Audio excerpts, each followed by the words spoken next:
سلام. أعطي كذا مصر. ها؟ مصر.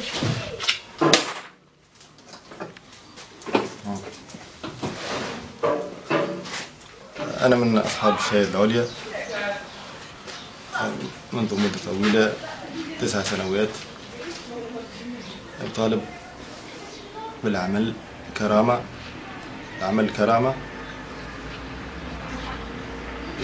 طالب بحلول جذرية معناتها الأفق لازم يكون واضح بالعمل. المسألة بحلول جذرية وواقعية، وتبدأ ملامح لرؤية مستقبلية واضحة وهادفة، ويزينا من الكلام في التلفزة ياسر، يلزم فاعل. كلام ياسر في التلفزة راهو ما عنده لا يوكل ولا شر. أعطونا أفعال ملموسة على الواقع. ومش نحكي لكم نقول لكم راهي وضعيتي كذا وكذا، لا باش نحكي على وضعية عامة تكون رؤية للناس الكل، باش مبقاش كل واحد يعرف في مشكلته وحده. لازم الناس كلها تحدد لها الأهداف وتبدا واضحة للناس الكل.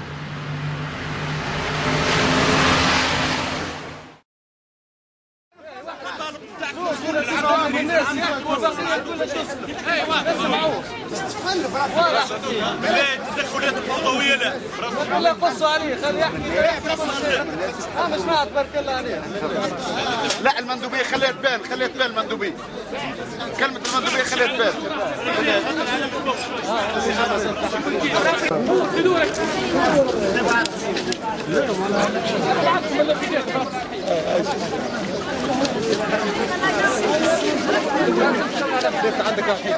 ربي يعمل الصف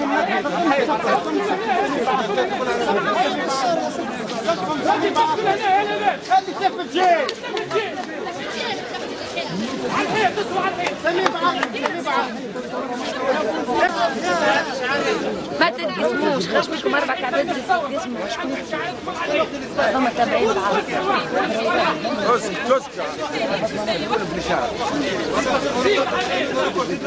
ونحن هذا من القسم جنين كنتها جنين راهي طايحه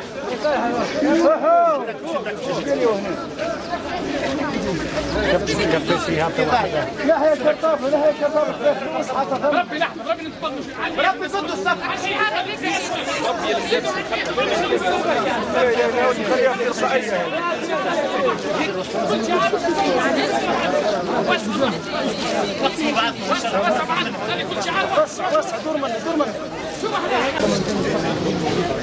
بس شوي محصل شوي ربي يدير شوي يهبط يطلع ليش بربي واحد برا ايش معه بربي السقف نسميه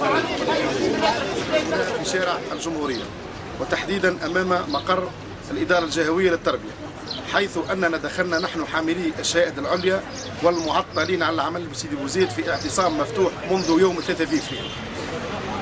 والسبب الرئيسي هو نزول قائمة نزلت علينا كالصاعقة، نزول قائمة تضم 57 فرد انضموا إلى الشغل، ولا ندري كيف جاءت القائمة والأسماء هل هي تنتمي لعائلة معوزة أو لا. احنا تو في سيدي بوزيد عندنا أكثر من 15 يوم معتصمين في المندوبيه نتاع التعليم. علاش معتصمين؟ معتصمين على خاطر احنا في الظروف هذه، في الظروف الانتقاليه اللي قاعدين تعيش فيها معناها الجمهوريه التونسيه، هبطت اكثر من ليسته نتاع ناس انتدبوهم في الوظيفه العموميه في جميع الميادين، كسوا معناها في التربيه والتعليم، كسوا في تابعين وزاره الفلاحه، وزاره البيئه، انسي سويت، كل ما هو خدمات، كل ما هو الليستات هذه كي جينا نشوفوا فيها ما عندهاش حتى معايير ثابته، ما عندهاش حتى مقاييس واضحه. معناها تشكينا نحن كشباب، حسينا ان نحن ما زلنا مواصلين في نفس النسق القديم اللي هو الشفافيه اللي هي مفقوده تماما، الموضوعيه اللي هي ماهيش موجوده تماما. كي جينا نشوف في الليستات هذوما ناس معناها تخرجت مازال عندها عام اقل حتى من عام، ناس مازال صغار في العمر، مازال حتى اجتماعيا خير من برشا عباد اللي اجتماعيا تستحق بالحق الخدمه وتستحق العمل وتستحق معناها انها باش تعيش بشويه كرامه. البي الفايده اعتصمنا، حبينا معناها نلفتوا الانتباه الحكومه هذه باش توضح لنا على اي اساس هالليستات هذه هبطت وشنو هي المقاييس.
راني انا ممثل، انا صحافي علي نصور.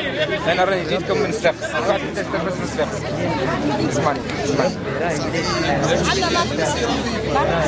قيروان يخدموها الاولاد في المستير. قيروان راهم نهار الكل فيها المستير. انا على الدين ما نمشيش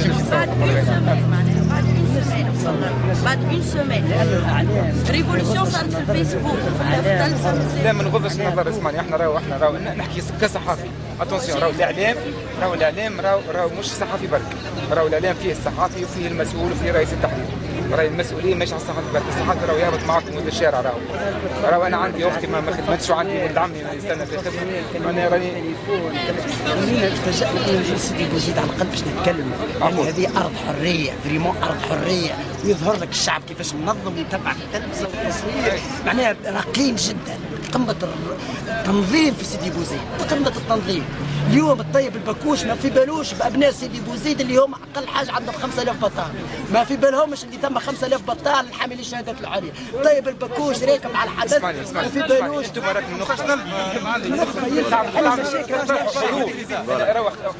موجوده مقترحات الحلول عمليه موجوده. السيد الطيب البكوش حل مشاكل المناطق الداخليه لانه السبب الرئيسي لاندلاع لبدايه هذا الاعتصام هو نزول هذه القائمه. بالنسبه الى مطالبنا الاساسيه وهي موجهه بالاساس ليس كما ذكرت زميلتي لطيب بكوش بل الى السيد محمد الغنوشي. اولا نعلمك سيد محمد الغنوشي انك في هذه اللحظه بالذات تتفاوض مع اهالي رديف وحاملي الشهاده العليا في رديف. وصلت من 2000 موطن شغل وطالبين منك 5000. نقول لك باعلى صوت يا محمد الغنوشي، فان خرج قطار الفوسفات من قفص فاننا سنعترض اليه في منزل بوزيان والمكنسي لتضيف ايضا 5000 اخرى من حاملي الشهاده العليا والمعطلين العمل من سيدي بوزيان. بكل صراحه بان القطار الذي سيخرج بعد يوم او يومين من المناجم سنعترض اليه على سكه المكنسي ومنزل بوزيان. المطلوب منك فورا هو يجب ان تعلم ان هذه الثوره قامت على التشغيل وانت لم تصغي الينا الى حد الان. خفت من البوليسيه ودخلوا لك الوزاره وسرقوا كبوت الوزير واعطيتهم 140,000 زياده. حامل اللي يرفعوا في الزبله في البلديه رضيت المطالب. اعوان المطارات والميناءات رضيت المطالب. اما نحن فلاننا مثقفين ونخب هذه البلاد لم نتصرف كالبقيه فالقادم آتي. ونقول لك يا محمد الغنوشي وليس طيب البكوش فلتذهب الى الجحيم يا طيب البكوش. نقول لك يا محمد الغنوشي احذر حاملي الشهاده العليا، احذر حاملي الشهاده. ولاد القروان بطاله، ولاد قفصه بطاله، ولاد جلمه بطاله، ولاد سيدي علي بن عوف بطاله، ولاد سيدي كلهم بطاله. فهمت؟ رجاء من السيد الطيب البكوش وزير التربيه النظر بكافه حذافيره اللي هي المناطق الداخليه. كفانا تهميش، كفانا ظلم، كفانا تهميش، كفانا بطاله. اقل واحد حامل شهاده عليا في سيدي بوزيد والشاهد تشهد عنده 3 سنين، عندنا شكون عنده 6 سنين مازال بطال. رجاء منك يا سيد، رجاء منك 15 سنة يا سيد الطيب البكوش، ماذا تنتظر من هذه الحكومة المؤقتة؟ رجاء التدخل الفوري والعاجل. 15 سنة من البطالة، فقد حقه في التشغيل. 8 سنين من البطالة الأخت لأنها ربما معناها زوج متزوجين، زوج حاملين شهادة عليا. وضعيات مؤلمة. سيدي انظر كم وصلت الدناءة بهذه البلاد.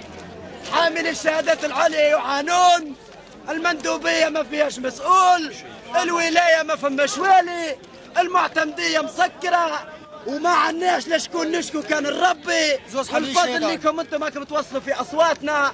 شكرا لمؤسسة التلفزة على الاقل خرجت من القمع. شكرا لكل المؤسسات الاعلامية، شكرا لكل المؤسسات الاعلامية. فيسبوك احسن صورة، على الاقل احسن صورة اظهر للعالم الكل انه شعب تونس شعب متحضر، شعب مثقف. بن علي قال سنة الشباب، ولكن سنة الشباب تصور على هذا الدكتاتور. الحمد لله يا ربي، الحمد لله يا ربي، الحمد لله فرجت علينا وعاونتنا. بالله 15 سنة يا رفيقي، هذا مزير في راسه. هو في حد ذاته حالة اجتماعية، في حد ذاته هو ككل حالة اجتماعية. 15 سنة شبقان نفسيا وعصبيا وعلى جميع الأصعدة، يبقى 15 سنة بطال. هو في حد ذاته حالة اجتماعية. رجاء نقول له رجاء يا سيد الطيب البكوش، أبناء سيدي بوزيد يطالبون بالتشغيل الفوري، أبناء كفصة، أبناء الفوسفات، لا للكبيس. بالله رجاء سأتذكر سؤال جاني في الكابيس، قال لي وين طلع شنيا قداش نقص في السنه الفارطه؟ كلمت لي عس عليا قلت له جيب السطل خلينا نشوفك السطل نقصنا به خلينا نشوفه. قاري تاريخ، قاري تاريخ، وين التكوين الاكاديمي نقرونا به؟ وينهم اساتذتنا الجامعيين؟ همشونا احنا، همشوا الوزاره، نظام 7، همش الوزاره، همش الطالب، همش التلميذ، همش كل نفس.